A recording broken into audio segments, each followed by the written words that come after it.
आज की generation social media पर जीती है, लेकिन यही सोशल मीडिया कभी कभी जिंदगी को नाइटमेयर बना देता है। कभी ट्रोलिंग, कभी फेक अकाउंट्स, तो कभी मॉफ्ड पिक्चर, और धीरे धीरे इंसान की मेंटल पीस और डिग्निटी दोनों ही खत्म हो जाती है। क्या आपको पता है, एनसीआरबी की 2023 की रिपोर्ट के अनुसार साइबर क्राइम केसेस में करीब 20% केसेस सिर्फ साइबर हरासमेंट और डिफेमेशन से जुड़े होते हैं।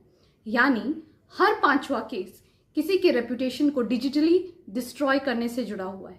क्या आपके साथ भी ऐसा हुआ है? इसी को कहते हैं साइबर डिफेमेशन, यानी ऑनलाइन मानहानि। जब कोई आपके खिलाफ फॉल्स एलिगेशन फैलाए, आपकी कैरेक्टर असैसिनेशन करे या अब्यूसिव कंटेंट पब्लिश करे, तो ये सिर्फ मजाक नहीं है, बल्कि एक पनिशेबल ऑफेंस है। कोर्ट ऑफ लॉ में इसे साबित करने के लिए जरूरी इंग्रेडिएंट्स जो है वो है publication, injury to reputation, false facts और मेंस रिया, यानी अक्यूज्ड का मैलाफाइड इंटेंशन।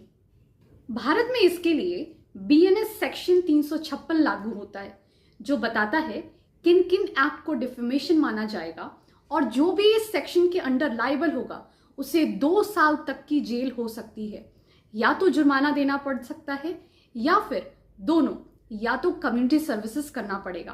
और इंफॉर्मेशन टेक्नोलॉजी एक्ट 2000 के प्रोविजन जैसे सेक्शन 66C, 66D और 67A भी अहम भूमिका निभाती है।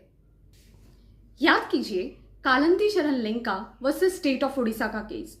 इस केस में एक लड़की को लगातार स्टॉक किया जाता है, उसका फेक अकाउंट बनाया जाता है, ऑब्सीन मैसेजेस भी भेजे जाते हैं, और तो और एक मॉफ्ड न्यूड पिक्चर को वायरल कर दिया जाता है।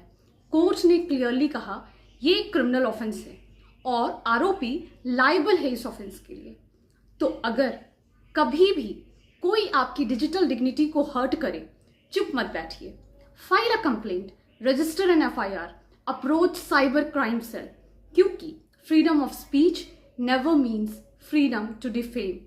अपनी आवाज उठाइए, क्योंकि साइबर अब्यूज सहना आपकी मजबूरी नहीं है, बल्कि लीगल एक्शन लेना आपका अधिकार है। धन्यवाद।